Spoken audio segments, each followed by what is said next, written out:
Bom dia a todas e todos da comunidade Paz e Bem.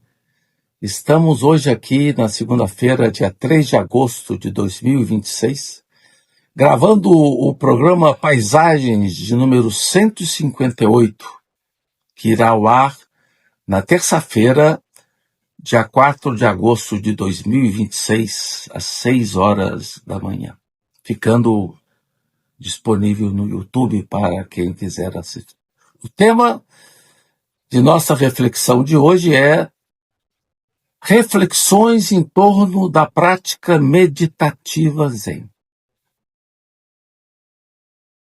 E vamos dar um enfoque particular ao tema da experiência pura como portal para a experiência mística. Há um grande pensador na escola de Kyoto, da chamada escola de Kyoto, que se chama Kitaro Nishida, que nasceu em 1870 no norte do Japão. Depois de anos com experiências no Zen, quase 10 anos, na prática do Zen, ele passa a ensinar na Universidade de Kyoto entre os anos de 1910 e 1928, sendo o fundador da escola de Kyoto. Com ele, surge a ideia da experiência pura, ou seja, uma experiência do não pensar, do não agir. Uma experiência que precede qualquer distinção entre sujeito e objeto, entre o intelecto e as coisas. A experiência pura remete a uma condição original, onde não existe bipolaridades. É como uma experiência de não-mente. Experiência de não-mente que verificamos, por exemplo, no artista, no músico em particular. No músico que se envolve de tal maneira na arte de tocar, é que ele rompe com a consciência dos movimentos individuais de seus dedos, do instrumento que está tocando, e se esquece até que está tocando. Ele, o músico, se torna a música, em razão da profunda integração dos dedos com o instrumento. Não há na obra de Nishida um texto que tematize explicitamente ou diretamente a experiência mística. Esta surge aqui e ali em referências isoladas como a que acabamos de ver no caso da música. Nishida conhece o Zen Budismo, essa prática do Zen Budismo, entre os anos de 1887 a 1905.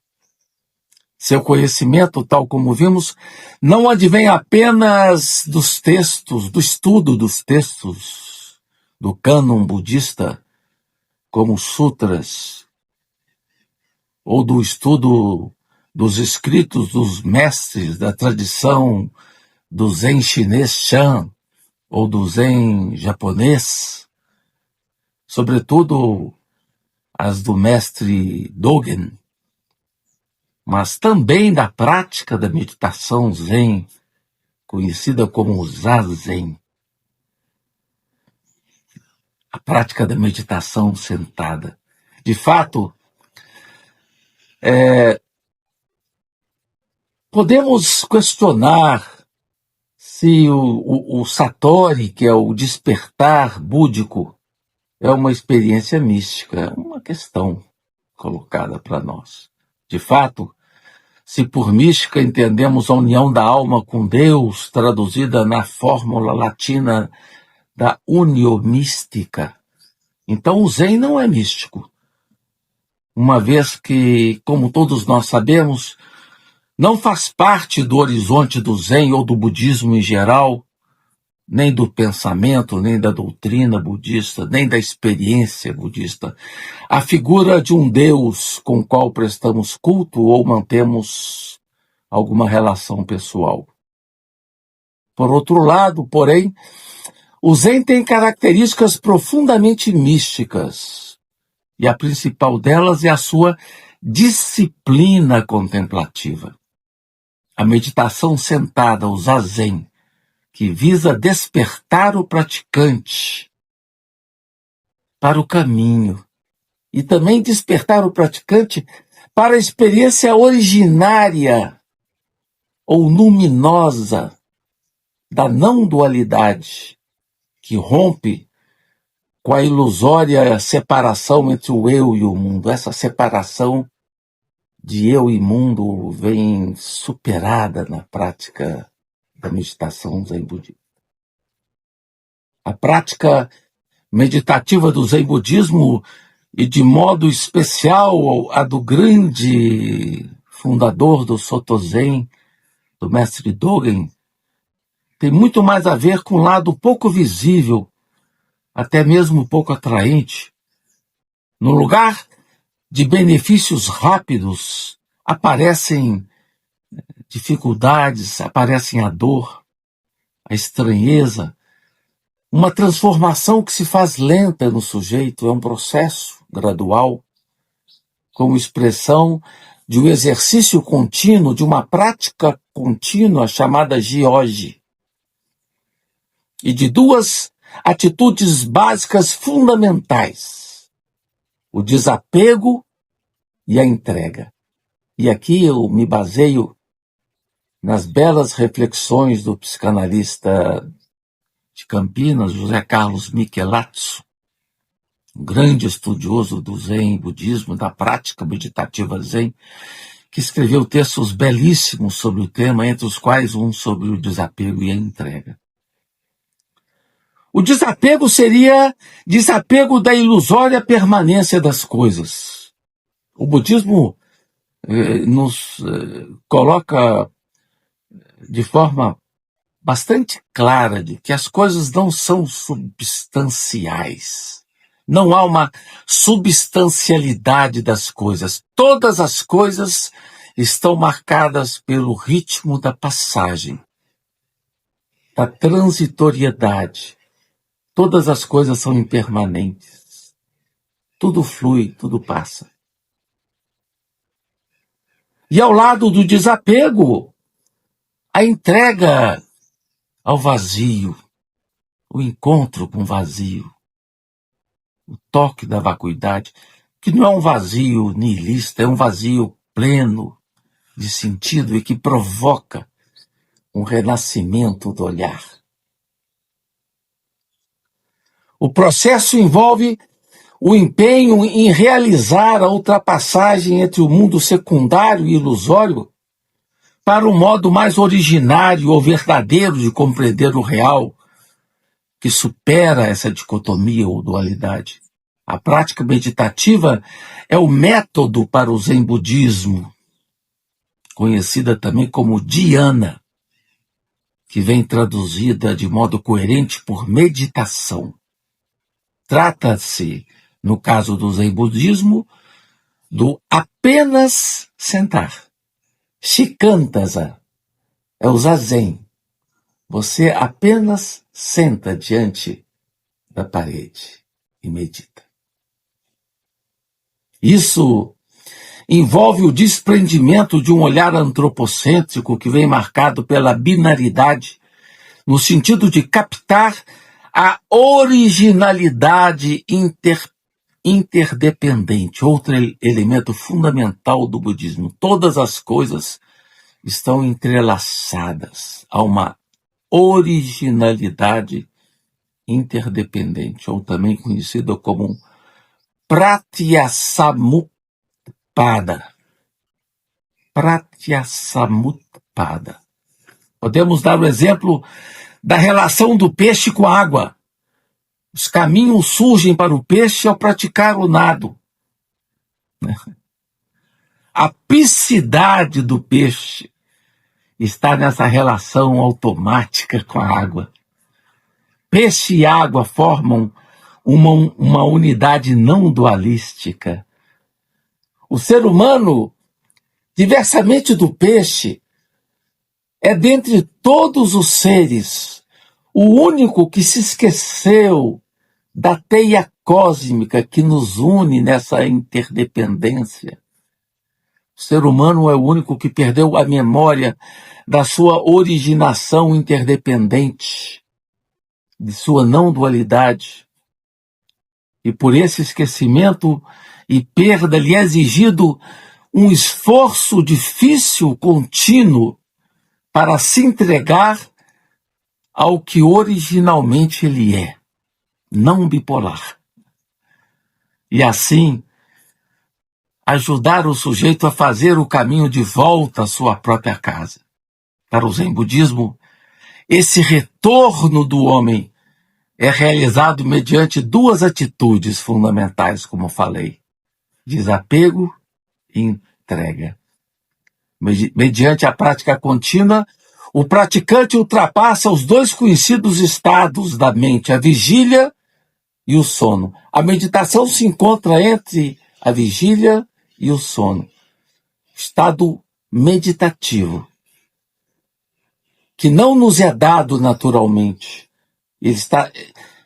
Ele está situado no entre, ou seja, entre a vigília e o sono.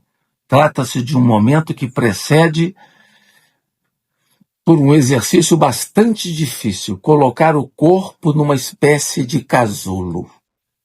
Trata-se do desafio que envolve o nada focalizar, desapegar a mente das coisas. Um exercício de profunda concentração que a gente chama de samadhi. É o desafio da atenção plena, concentração no nada, no vazio, ou como dizem os hindus, concentração no shunyata. E aqui a respiração tem uma importância fundamental, como vemos, por exemplo, no livro A Arte do Arqueiro Zen, que vai dedicar um momento importantíssimo para o exercício da respiração.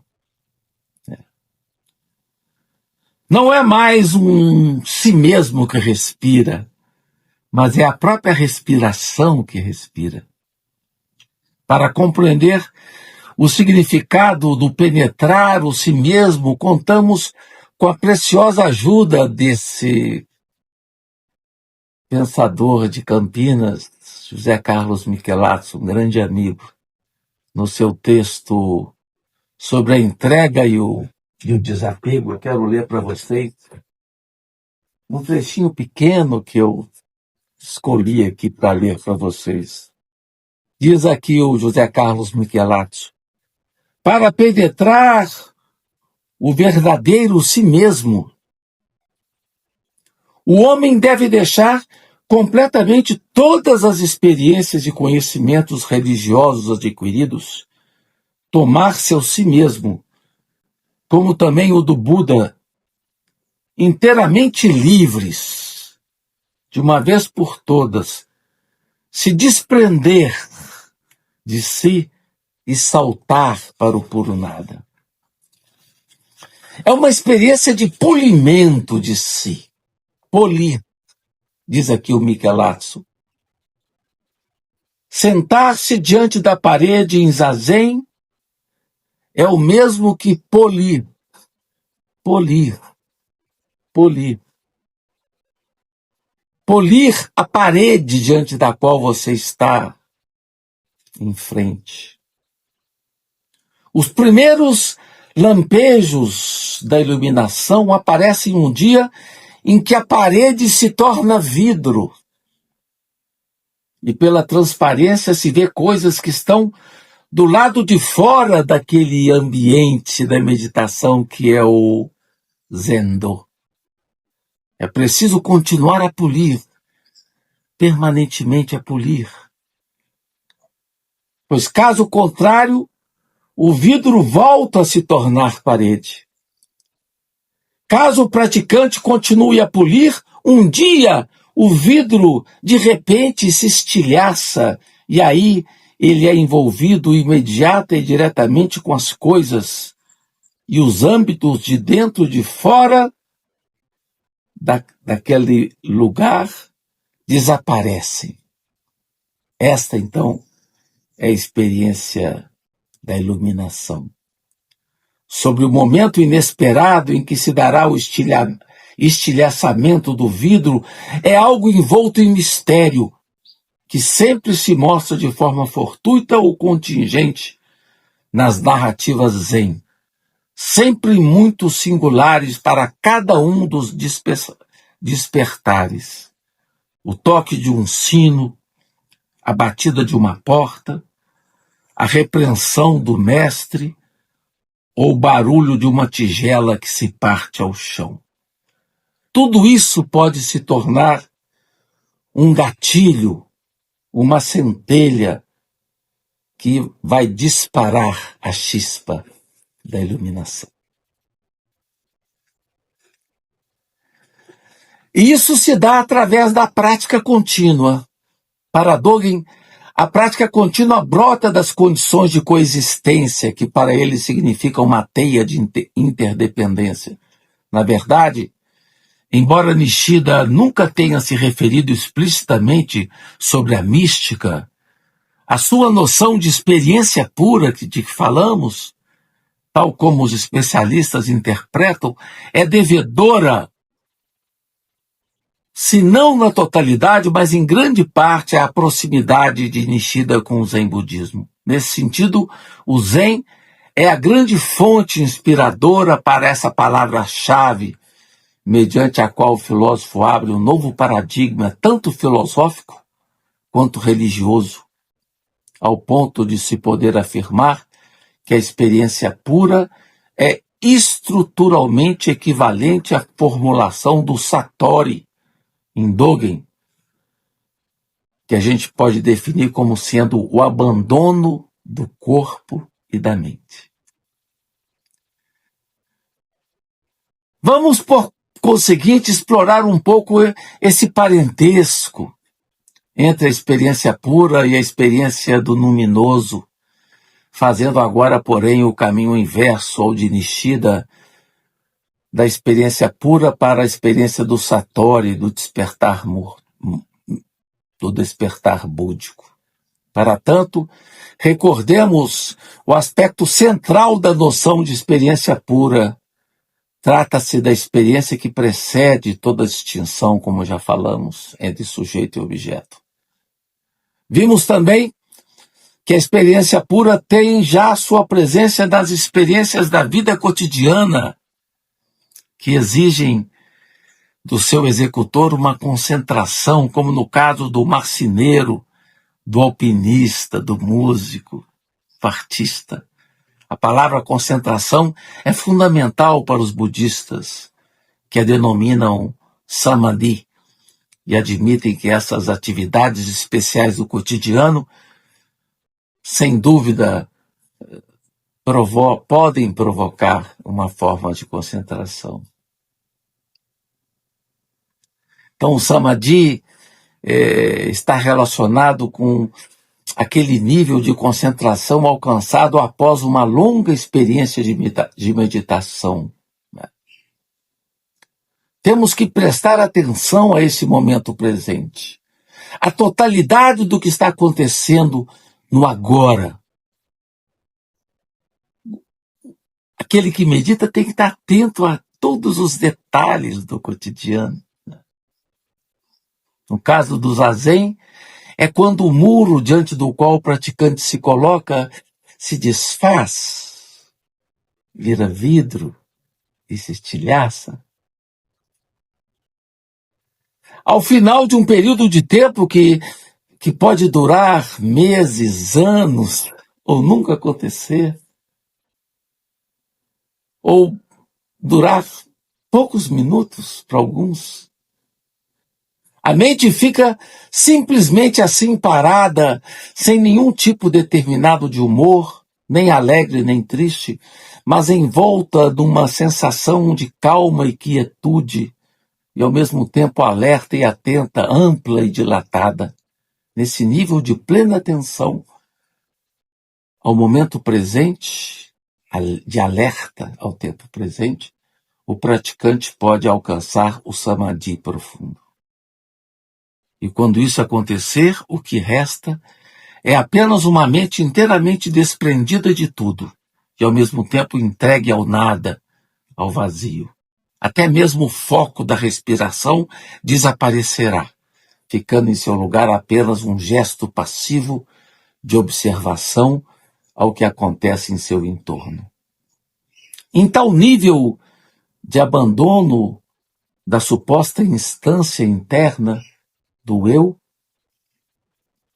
se dá a descoberta de que, na verdade, o eu não é propriamente um eu, mas há um si mesmo interior.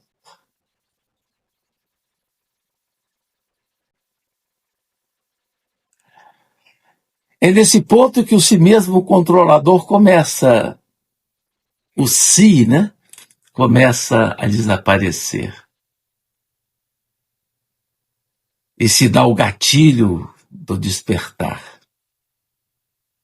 É um salto mediante o qual o portal para a experiência luminosa, o despertar búdico é aberto, com desmantelamento do si mesmo, separado do mundo, o tecido da totalidade interdependente do real é o que de fato passa a sustentar a existência do homem desperto.